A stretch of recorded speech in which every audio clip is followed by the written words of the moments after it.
Curitiba, então. Tá. Então, existe um ecossistema em Curitiba, existe uma organização, uma estruturação disso? Dinâmico, né? O ecossistema de Curitiba talvez seja um dos mais dinâmicos do Brasil e um daqueles que mais inspirou outros a existirem. Então eu sempre brinco, né, que a gente vai visitar, a gente pega missões técnicas e leva para conhecer o Porto Digital, lá em Recife, que é um parque tecnológico urbano de referência mundial e tal. A referência para criar o Parque Tecnológico Urbano do Recife, o Porto Digital, foi Curitiba. O primeiro projeto de Parque Tecnológico Urbano do Brasil foi de Curitiba. Então Curitiba foi uma referência nacional e internacional. No entanto, eu acredito que este conceito maior de ecossistema ainda tenha que evoluir. Porque eu tenho muitas... Por exemplo, nós temos 3 unicórnios agora que acabaram de explodir aí. Sim. Se a gente pegar no sul, acho que só Curitiba tem. Isso é resultado. Isso é resultado de uma cidade cidade, uma região que tem inovação. E que tem no DNA isso. Que tem no DNA e que os atores, de algum modo, estão funcionando. Eles estão, de alguma forma, funcionando. E fazem com que isso aconteça. Sim. O IBanks teve ajuda de várias dessas ONGs relacionadas à área de empreendedorismo e tudo mais. Todos eles tiveram. Então, quer dizer, não foi assim ao acaso também. A partir do momento que se identificou que havia um potencial, esses caras receberam algum suporte. Não foi talvez o suporte que todo mundo imagina, mas algum suporte eles receberam. São agradecidos até hoje, de todos esses suportes que eles têm. Mas a Endeavor, por exemplo, tem uma participação muito grande, né, nessa aceleração do IBanks. Então essas coisas são muito importantes no processo como um todo. Mas essa coordenação e essa perspectiva, eu acredito, é minha opinião, que ela deva ter esse conceito de commons que eu acabei de falar. E ele não pode ser de um ou de outro. E quando você está falando de conceito de commons, né, que são os bens comuns, e no caso do Sistema Regional de Inovação, o bem comum é o quê? É o conhecimento. Tá. Então esse conhecimento que vai ter esse fluxo de conhecimento é o bem comum. Então como é que eu administro isso? Como é que eu gero essa inovação, esse conhecimento que parte... Porque nós não estamos falando de empreendedorismo de necessidade, nós estamos falando de empreendedorismo de oportunidade. E como é que eu agrego este conhecimento para essa inovação acontecer? Quer dizer, como é que essas instituições, esses atores que fazem parte dessa hélice sextupla, no caso, vou vender o meu peixe, como é que eles estão trabalhando para que isso ocorra? Para que essas dificuldades, por exemplo, que a gente falou de comunicação, diminuam, para que a sinergia entre os atores aconteça. O que a cidade está fazendo? Quais são os espaços públicos que estão favorecendo isso? A gente sabe que, por exemplo, um parque tecnológico, por que ele é importante? Porque ele tem espaços comuns e tem uma concentração de recursos humanos estratégicos em determinadas áreas. E aí essa visibilidade e esse entendimento faz com que o conhecimento cresça. Há uma troca de conhecimento tácito. Esse conhecimento ele cresce à medida que as pessoas se encontram e têm confiança uma na outra, enfim, as empresas. Mas, enfim, de verdade, no fundo, lá no fim são as pessoas. Né? Que precisam confiar, que precisam estar próximas umas das outras. Então, por isso a questão dos parques tecnológicos, por isso a questão, né, dos hubs de inovação também, porque são lugares em que a gente consegue fazer com que as pessoas se encontrem. E a tecnologia, a gente viveu um momento aí de interação mediada. A gente viveu um momento de uma tecnologia mediando todas as nossas relações, né? Mas o olho no olho para o Sistema Regional de Inovação é importante, fundamental. O Stopper diz o seguinte, né? Quando ele fala assim, a confiança ela é face to face. Então, e dentro de uma formuleta que você tem uma fórmula para dizer assim, quanto mais fluxo de conhecimento você vai ter numa região, mais chance dela ser inovadora é. E para eu ter maior fluxo de conhecimento, Na fórmula você tem uma razão que diz o seguinte, a distância entre os atores. Então, quanto menor, por mais que eu tenha meios tecnológicos, por mais que não seja, é o face-to-face. Então, a confiança que nós temos, ela se deu a partir de um conhecimento face-to-face. Então, essa relação, até a gente pode trocar mensagens com pessoas, a gente tem uma interação social, mas a gente vai até um determinado ponto, a gente não sabe até onde a gente vai depois. Porque, efetivamente, a gente ainda não tem não se conhece, enfim, essa sinergia às vezes não vai bater. Então, quando eu tenho essa relação, e a cidade é importante nesse sentido, o Jaime Lerner falava assim, né? Quais são a acupuntura urbana, o que eu vou fazer em termos de acupuntura urbana em determinados pontos para que a cidade transpire o empreendedorismo, transpire a inovação, transpire a criatividade. Mais recentemente, alguns autores chamam isso de quais são os motores de inovação urbana que eu tenho que facilitam isso. Então o ecossistema tem que pensar nisso.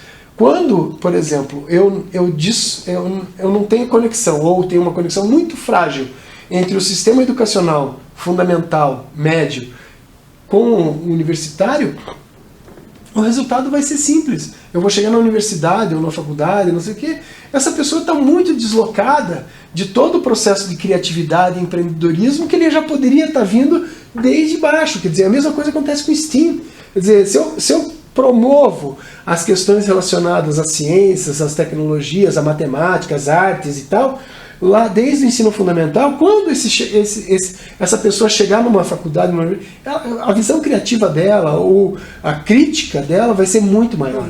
Então, onde é que está o ecossistema em fazer essas conexões? O ecossistema tem que fazer essas conexões. O ensino na minha opinião, é o ponto crucial para a determinação de uma cultura. Eu posso ter todos os atores. Se o ator de conhecimento não estiver conectado, não tiver um fio condutor disso aí, a chance de eu criar realmente um ecossistema de inovação, um sistema que realmente flua, vai ser mínimo. Eu posso até ter isso de forma marqueteira, crio rotas da inovação, eu crio não sei o quê, mas efetivamente isso é muito para vender uma ideia. Você precisa de sustentabilidade. Exato. Para você ter sustentabilidade, você vai precisar sempre de pessoas que possam trabalhar na ótica da inovação. Não tenho dúvida. Que pressupõe criatividade, que pressupõe pensamento crítico, pensamento abstrato também, criação, essa capacidade empreendedora. E eu sou de educação, eu trabalho com educação desde a educação infantil até a universidade. E realmente existe condição de você desenvolvendo todas essas características no ser humano desde o começo da educação. Então, não preciso dizer para a pessoa, ou para o pequenininho que ele está estudando empreendedorismo, mas quando eu faço uma feira de compra e venda ali, quando eu faço com que uma criança tenha uma ideia e construa aquela ideia junto com seus colegas, porque tem toda uma metodologia que a gente pode usar de aprendizagem criativa também. Então, você faz com que ele construa essa ideia e do nada, da ideia, transforme aquilo em algo que possa ser interessante para a turma, e para ele mesmo, enfim, acabativa nas ideias muitas vezes. Todos esses são processos de empreendedorismo, de inovação, que vão se construindo ao longo de uma caminhada inteira. E que não se percebe, ele vai sendo percebe. Natural, assim, a coisa acontece natural. E o cuidado é que muitas vezes não é natural, porque muitas vezes você tem uma educação que é desconectada desse... Esse é o problema. Dessa vontade ou dessa necessidade da cidade de ser inovadora e de ter empreendedorismo, de inovação e tudo mais.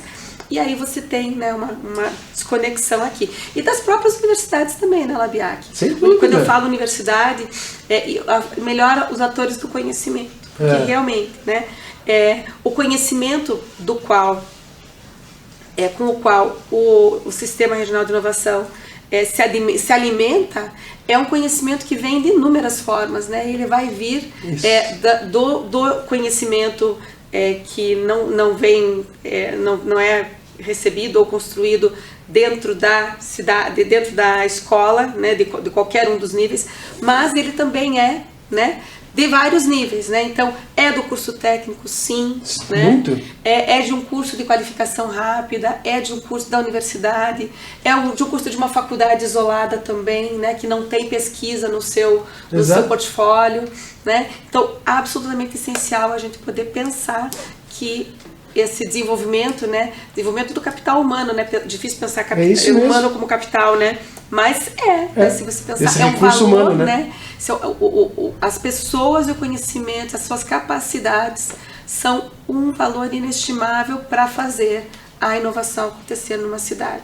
E só isso só isso torna sustentável mesmo. É bem isso mesmo. Então você vai ter que importar, né? Você tem que trazer sempre daí fora. É exógeno, entendeu? Até um determinado momento ele vai, mas depois não vai mais. E Torino quebrou um paradigma, Adriana, bem legal. Com essa perspectiva de para onde eles vão em termos de especialização inteligente e tal, eles chegaram à seguinte conclusão: que o conhecimento não está nos doutores apenas, não está nas universidades, ele está no cidadão de Torino. E aí eles criaram um canal, e olha, quando você fala da comunicação, eles criaram um canal de comunicação para trazer essas pessoas que têm um conhecimento abstrato, um conhecimento empreendedor, inovador, para que elas se apresentem e recebam, daí sim, o suporte da cidade para que elas interajam com o ecossistema de inovação e façam frutificar aquele seu conhecimento. Interessante isso, né? E aí, olha que bacana, né, Labiak? Porque aí... Primeiro porque quando você pensa no ecossistema, a gente parte do pressuposto que nenhum dos atores tem todos os recursos necessários para poder fazer a inovação acontecer da maneira como, né, de uma maneira grande e profunda, né? Então, esse exemplo que você está dando, né, é de alguém que tem um conhecimento, muitas vezes que é um conhecimento tácito, né, que tem uma veia empreendedora, mas isso não seria suficiente para fazer com que aquilo se transformasse em algo que promovesse o desenvolvimento local. É isso mesmo. Mas, uma vez que isso vem para o ecossistema, né, é identificado, essa pessoa vem para o ecossistema, é valorizada, porque também tem essa questão da valorização, né, de que tipo de conhecimento que a gente valoriza. É valorizada, e aí conecta-se, né, com outros elementos, com os outros autores, e que podem, muitas vezes, a partir daqui, trazer mais conhecimento, né, trazer fomento, trazer, enfim, né, organizar e atender, trazer as políticas públicas que tá, né, para ela. A gente faz com que a cidade, né, se desenvolva de uma maneira muitas diferente. Vezes são pessoas simples.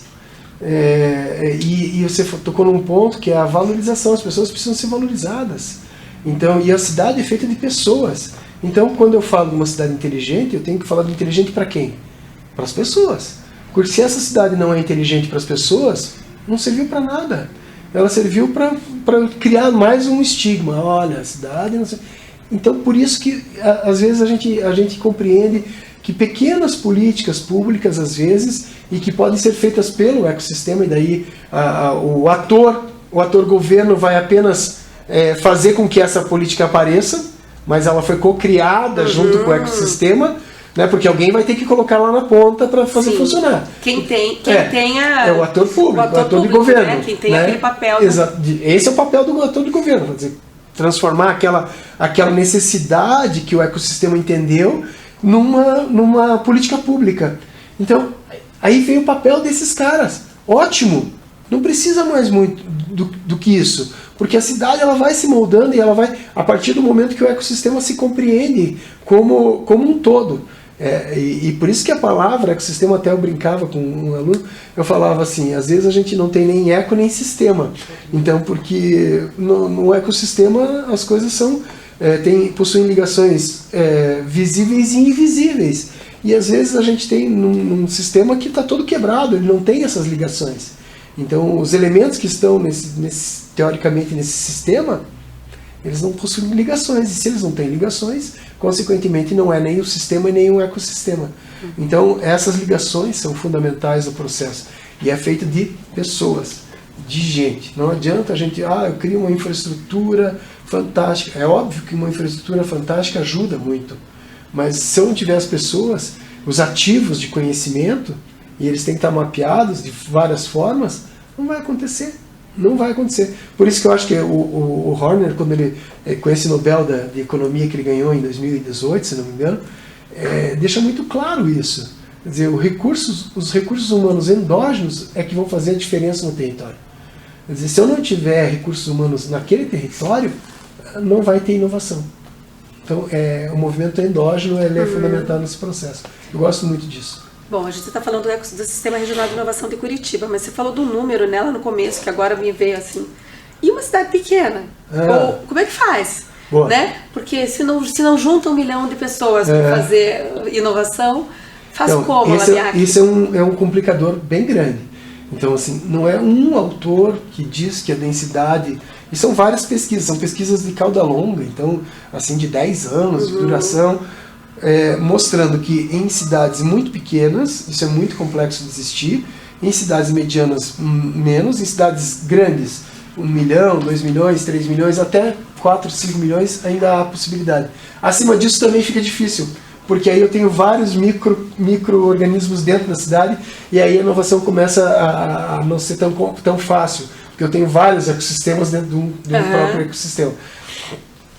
Por isso a minha predileção para quando entro num território, especificamente para fazer um trabalho ou de pesquisa ou de organização desse território, é trabalhar com um sistema regional de inovação, onde eu pego essas pequenas cidades, eu vou juntando até certo... Até juntar os milhões. Chegar perto disso. Então, seja no litoral, a gente juntar Paranaguá, os 7 municípios que compõem o litoral, a gente vai chegar muito próximo disso. Quer dizer, não vai chegar exatamente a 1 milhão, mas a gente vai ter densidade populacional compatível com isso, com essa perspectiva. Então, se me perguntam, por exemplo, até um desafio que o Joailson me lançou, e se a gente tentasse fazer algo parecido no Vale do Ribeira? Eu falei para ele, olha, Joailson, esse é um desafio que eu não quero nem entrar, porque no Vale do Ribeira a gente tem prioridades anteriores, a gente não tem nenhum desses atores. Veja que no litoral a gente tem boa parte desses atores, embora faltem alguns desses 6 atores lá, a gente tem quase todos lá. Então, ajuda bastante. Agora, quando a gente vai para o Vale do Ribeira, a gente tem prioridades anteriores a essa. Então, como é que eu vou trabalhar a inovação se eu ainda não tenho... Se eu tenho um índice, por exemplo, de escolaridade muito baixa, um alto índice de gravidez na adolescência, então eu tenho alguns problemas de base que eu tenho que organizar as cooperativas, eu tenho que trabalhar empreendedorismo de impacto social, eu tenho uma outra perspectiva antes de entrar com o empreendedorismo inovador sustentável. Sim. Então, que eu tenho ainda um trabalho de base a ser feito e que eu acho complexo de fazer sem ter essa estruturação organizacional. O professor Neri dos Santos, lá da UFSC, que ele tem ele usa sempre esse exemplo em que as cidades onde a organização social, as entidades organizadas socialmente estão mais presentes, a chance dela prosperar é maior. Então, onde eu tenho mais clubes rotarianos, maçonaria, onde eu tenho clubes de associativismo e tal, a chance que eu tenho daquela comunidade crescer é maior, porque eles já sabem trabalhar de forma associativa. Sim. Onde eu não tenho esse tipo de elemento social, a chance de crescer, e eu acho que o Neri tem uma razão muito grande. A gente percebe isso quando vai para o interior do Paraná. A cidade que tem uma organização social boa, você prospera mais facilmente esse conceito. A cidade que não tem é mais difícil de prosperar. Tem que começar por estabelecer as relações, né? Exato. E elas levam tempo para acontecer, né? Muito. Até sempre me perguntam assim, começou agora, e quais são os impactos que vão... O impacto, a Fundação Kellogg, que é uma das maiores instituições que trabalha com projetos sociais no mundo, ela estabelece que tem acima de 7 anos para a gente conseguir observar algum impacto naquela região sobre aquele projeto social que está acontecendo, porque não deixa de ser um projeto social. É sociotécnico, está envolvido, mas efetivamente eu vou ter resultados de curto prazo, de médio... de curto prazo. De curto prazo, por exemplo, foi feita uma ação em Guarapuava, havia 2 incubadoras. Em 1 ano, passamos para 5 incubadoras em Guarapuava. Esse é um resultado de curto prazo do ecossistema, que se organizou, deu qualificação para aquela turma, e não sei o que, né? E as faculdades e universidades entenderam que esse era um habitat de inovação importante para a evolução do próprio ecossistema. Esse é um resultado de curto prazo. Agora, o impacto vai ser quando essa empresa que saiu, que foi gerada nessa incubadora, tiver, daqui a 7 anos, ela vai estar faturando X, vai estar dando emprego, gerando... Isso vai ser impacto, mas vai ser lá na frente, não vai ser agora. Portanto, tem que ter paciência também. Muita paciência. Né? Paciência e resiliência, porque os resultados de curto prazo vão aparecer, mas eles não são necessariamente resultados que encantam os olhos de todos, né? Perfeito. Que eu vou olhar o empresário. O empresário que é um outro tipo de resultado. Ele quer de curto, curtíssimo. Né? O governo também, né? A gente tem as alterações, né?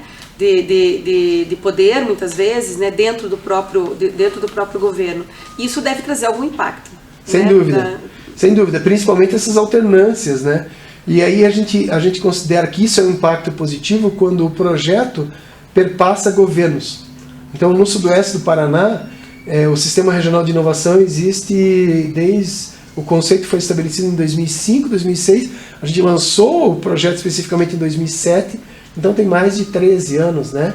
15 anos. Já passou por várias transições de governo. Porque ele era maduro o suficiente, os atores todos. Então, possivelmente não era o governo que era o líder. Porque se o governo fosse o líder, acabaria... Essa seria uma ação rotulada como sendo daquele governo. Sim. Então, e aí, voltando para Curitiba, a gente teve algumas interrupções nesse processo. Então, se a gente pensar lá o Jaime Lerner, quando ele pensou no Parque Tecnológico Urbano, lá atrás, junto com o professor Ramiro e tudo mais, era essa a ideia. Só que a gente não conseguiu, porque isso não é uma ação de hoje para amanhã. É uma construção a longo prazo. Tal. É um projeto de longo prazo.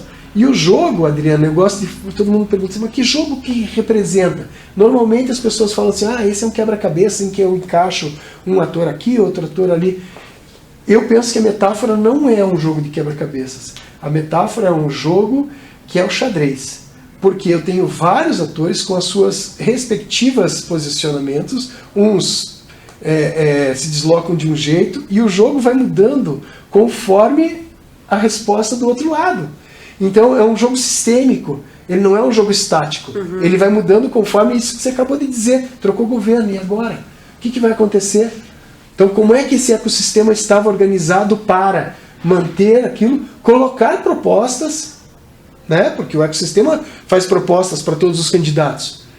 Normalmente ele vai ser neutro nessa parada, mas ele vai colocar propostas dizendo, olha, nós queremos ir por aqui, então comprem essas ideias. E depois ele vai poder cobrar. Então é um jogo dinâmico, é um jogo de xadrez, acho que representa melhor um ecossistema de inovação ou um sistema regional de inovação.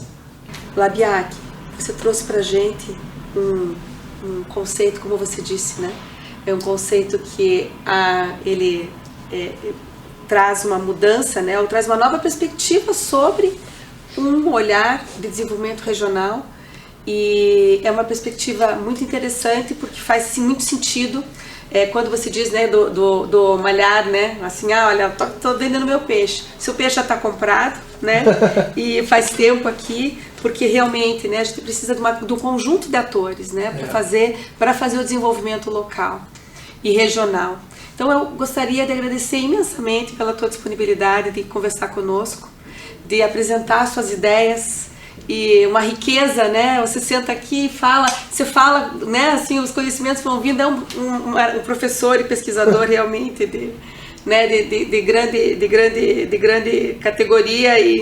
Então eu gostaria de agradecer muito, né, a tua presença, a tua disponibilidade também de compartilhar conhecimento e de nos ajudar a estabelecer esse diálogo com a comunidade, a necessidade, né, da gente ter um ecossistema que se fortaleça cada vez mais. Curitiba tem um ecossistema sim, né? Precisamos fazer com que todos os atores e trazer para cada um dos atores, né, que estão nos territórios, mas que ainda não são atores do ecossistema, que a gente traga essas pessoas para participar. Então, muitíssimo obrigada. E dizer também, né, que quem quiser conhecer um pouquinho mais sobre o Sistema Regional de Inovação, a gente tem essa publicação, foi por aqui que eu me aprofundei um pouco no conhecimento sobre sistemas regionais de inovação, um livro produzido em 2 volumes, parceria do Sebrae e a Funespar, com autoria e organização do Labiak. Isso aí. Labiak, muito obrigada. Esse aqui é o primeiro volume, capítulos 1 e 2 essenciais, porque ali a gente consegue entender, né, como é que é o que é o sistema, os seus atores e essa dinâmica de funcionamento. Muito obrigada. Obrigada, Laviar. Eu que agradeço, Adriana.